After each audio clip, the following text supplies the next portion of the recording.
gustaría pasar al tema de la Goetia porque también se relaciona mucho con el telema. De hecho, tenemos a Milo Duquet, que es un autor muy importante y muy influyente, que tiene unos libros buenos acerca de la Goetia. Y hay una Sí, mirada muy particular dentro del telema hacia la Goetia, porque de hecho Aleister Crowley, cierto que escribe con MacGregor Mathers este libro, y, o sea, lo reescribe. Y bueno, ahí tenemos también un conocimiento de la Goetia que va a ser muy influyente luego en la actualidad, digamos. Entonces, tú también como una persona que trabajó con Goetia, ¿cómo lo ves tú? mira, la Goesia es un sistema muy interesante. Aleister Crowley lo marcaba como que cada genio caído o cada sedim o demonio, como le llaman en otros lados, representaba un aspecto de nuestra parte cerebral, pero desde aspectos fríos u oscuros de nosotros mismos. Pero como te hablaba desde un principio, se fueron tergiversando los conocimientos porque también se sabe que en la construcción del templo de Salomón, de día trabajaban los masones, los obreros, pero de noche evocaba espíritus y los espíritus o los jinns, los genios, eran los que ayudaron a la construcción del templo. Este es el mito esotérico de la creación del templo de Salomón. Y de ahí es de donde mucha gente saca con que Salomón se pervierte y traiciona a Dios y bla, bla, bla, bla, bla, ¿no?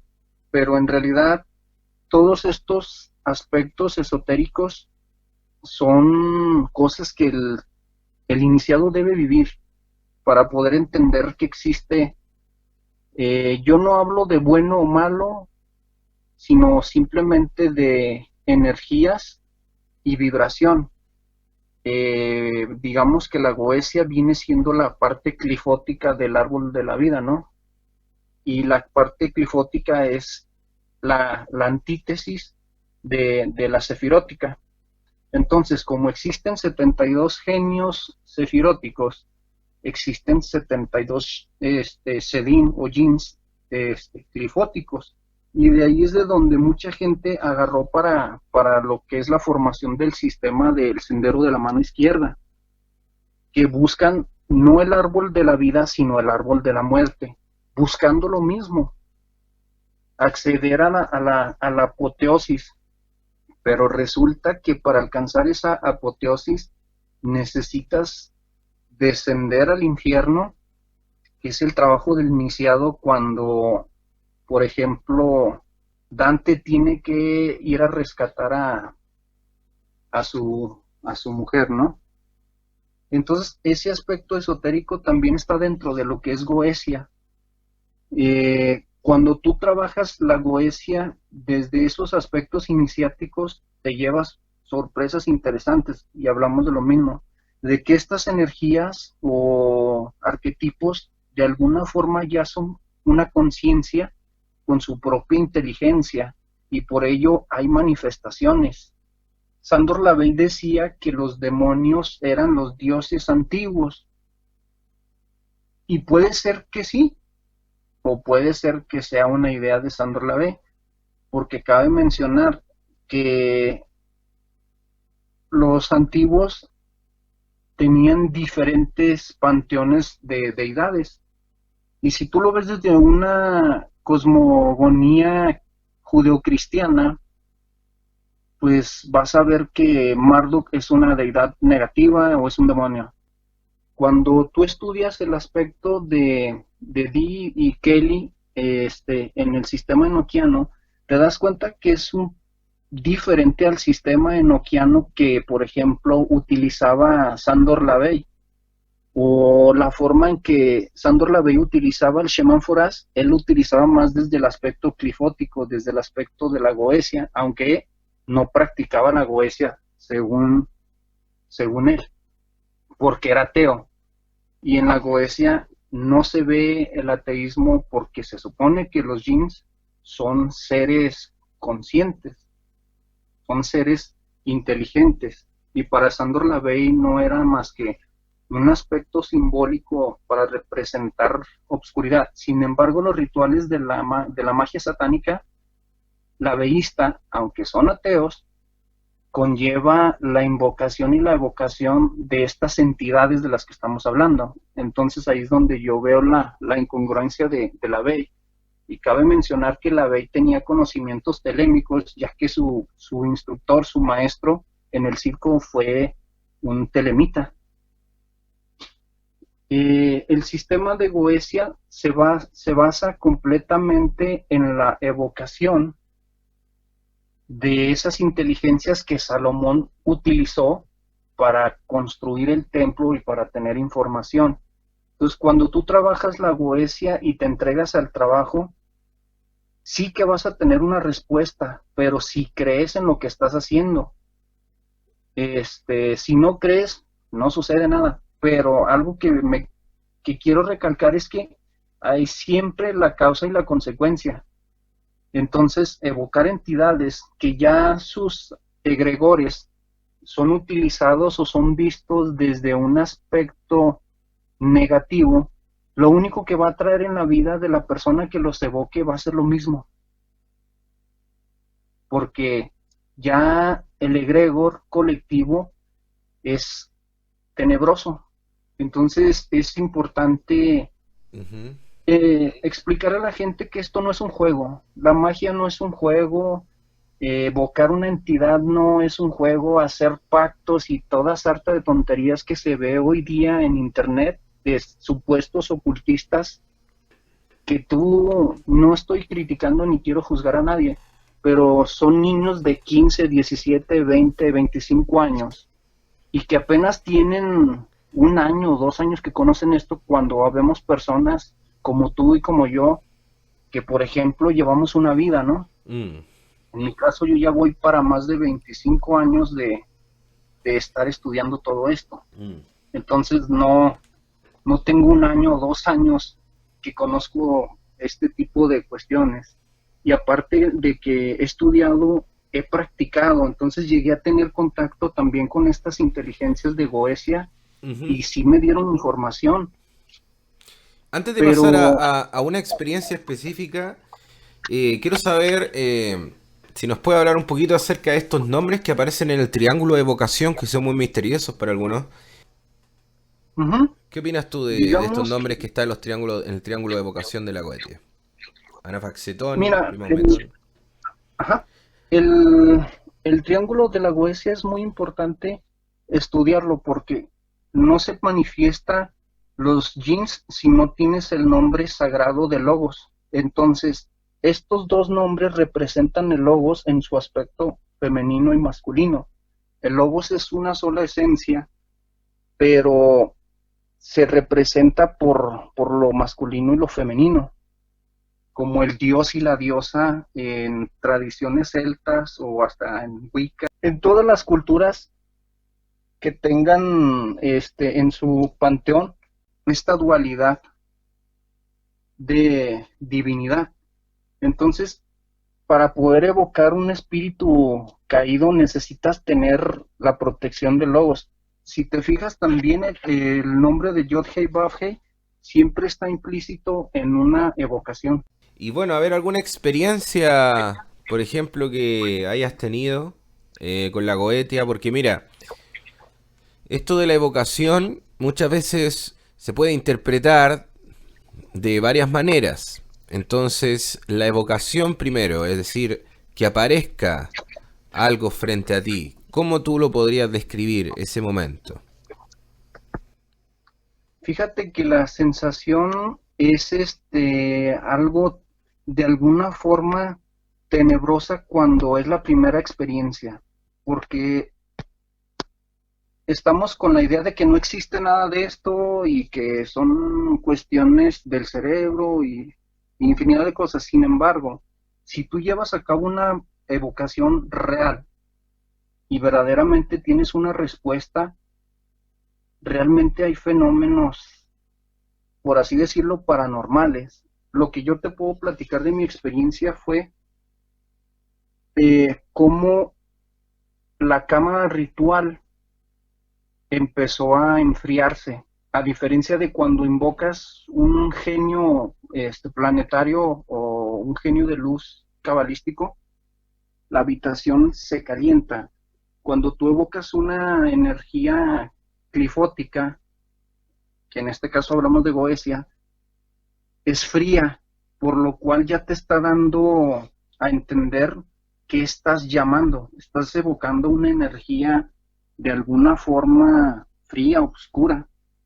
Entonces, la primera sensación fue sentir esa frialdad en la habitación cuando ni siquiera eran tiempos de invierno, que yo estaba haciendo estas prácticas para saber si eran reales o si eran inventos. El mago no se hace mago hasta que no experimenta, hasta que no trabaja las prácticas. Me di cuenta de que esa era la primera sensación. Cuando yo siento que hay frío, dije, sí está habiendo una manifestación. Otra cosa, el fuego de las velas tiende a tener una reacción diferente a cuando tú prendes una vela común y corriente. Cuando se manifiesta una energía o una entidad o un espíritu, el fuego tiende a hacerte ver que ahí está.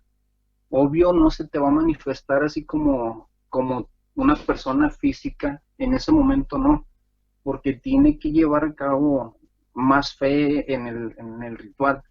Pero esas son las primeras sensaciones. Pero la última fue cuando ya de plano se manifiesta la entidad a través del reflejo del espejo creado por el incienso y el fuego.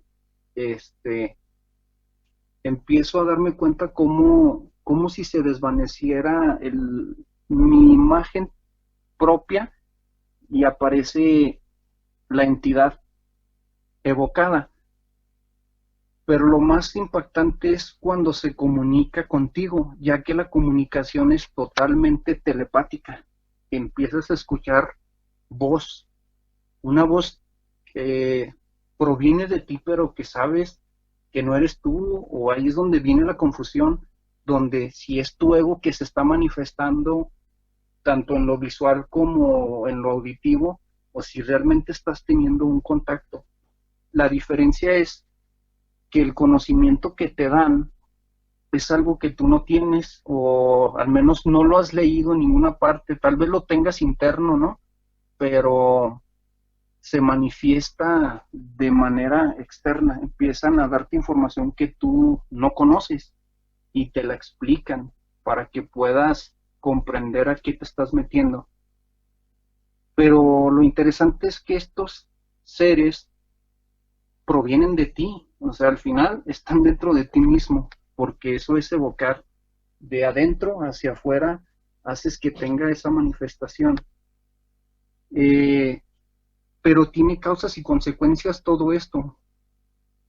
En principios es emocionante todo este trabajo, te da una seguridad de que verdaderamente eres un gran mago y que puedes controlar infinidades de cosas. Sin embargo, todo tiene una causa y una consecuencia. Y hay un pago. Para que estas entidades se manifiesten, te van a cobrar y te cobran caro. Por eso es que yo dejé estas prácticas. Al darme cuenta de que había causas y consecuencias, dije, no tiene sentido.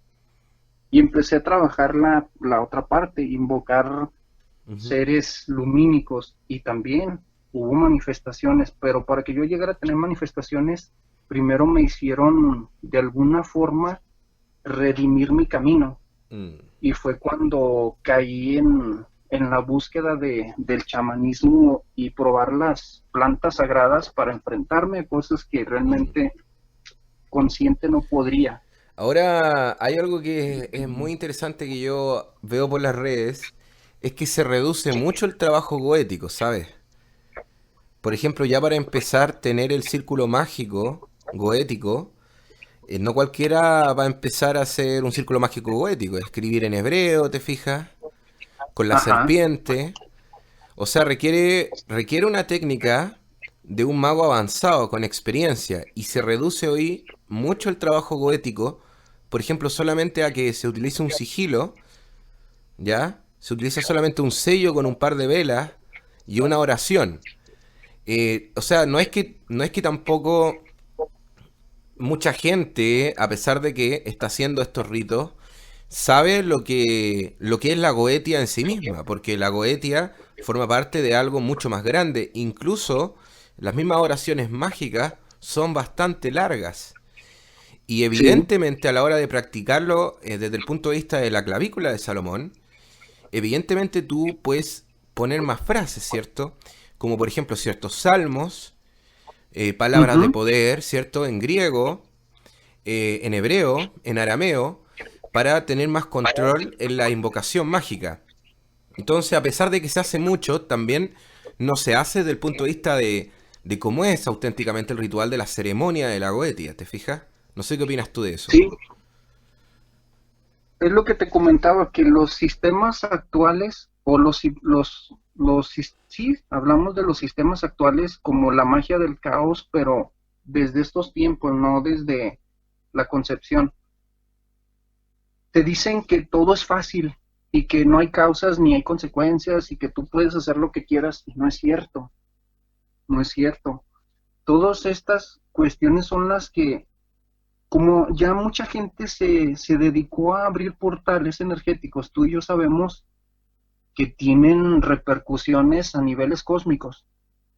Entonces, toda esa gente que se la pasa haciendo todo este tipo de rituales sin saber, nomás por practicar, por decir, ay, yo quiero tener un contacto con Asmodeo, pero ni siquiera saben lo que les va a costar llevar a cabo ese ritual. Y efectivamente, aunque pongan unas velas y el sigilo y se corten el dedo y le pongan la sangre, el ritual va a ser efectivo, pero no tienen una protección. Esa es la diferencia, de que sí va a ser efectivo, pero es debido a que ya el egregor es muy colectivo, ya cualquier persona invoca demonios como si se están dando cuenta de que al abrir esos portales se están creando un caos en el orden cósmico. Por eso también los cabalistas actuales están desesperados queriendo cerrar esos portales, están desesperados con que aparezca el Mesías y se regule el caos que hay en el mundo.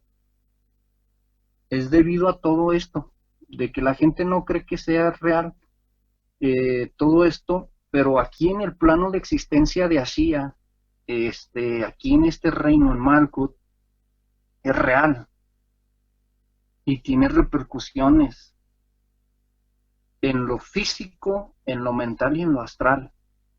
Por eso yo creo que lo más peligroso es la ignorancia, porque ahorita tú te metes a unas páginas de internet de supuestos satanistas o satánicos teístas, o sobre todo los Left Hand Path, se me hacen personas desubicadas, y no, no todas, pero los actuales personas que entran en el sendero izquierdo sin conocimiento son personas que están muy desubicadas de la realidad, de Sí. lo que es el ocultismo práctico y no la filosofía simbólica ocultista, Por que hay una ejemplo, diferencia entre una y otra, ¿no? sí, Lo práctico, estamos hablando de que ya hay un conocimiento práctico, sabes que esas entidades sí se van a manifestar, mm, pero sabes que lleva un ritual fuerte. Cuando yo trabajaba todo esto, hacía ayunos, hacía meditaciones, abstinencia de infinidades de cosas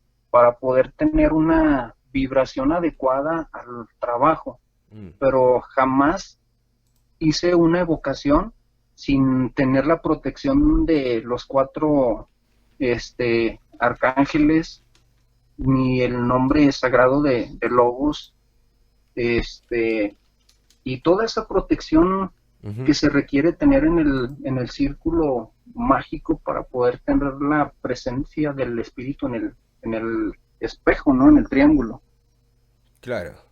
Y son cosas que yo creo que debemos aclarar para que la gente no esté jugando con todo esto, porque aunque aparentemente no pase nada, porque he visto varias personas en grupos de Facebook o hasta en canales de YouTube donde se ponen a experimentar y no sucede nada. Obvio no va a suceder nada porque no están en la certeza, pero el hecho de que no suceda nada no quiere decir que no esté repercutiendo en otros niveles etéricos. ¿Me ¿No? doy a Y entender? además que una persona puede ser mago y hacer una invocación, pero no necesariamente ser clarividente para ver las manifestaciones de lo que está haciendo, ¿te fijas?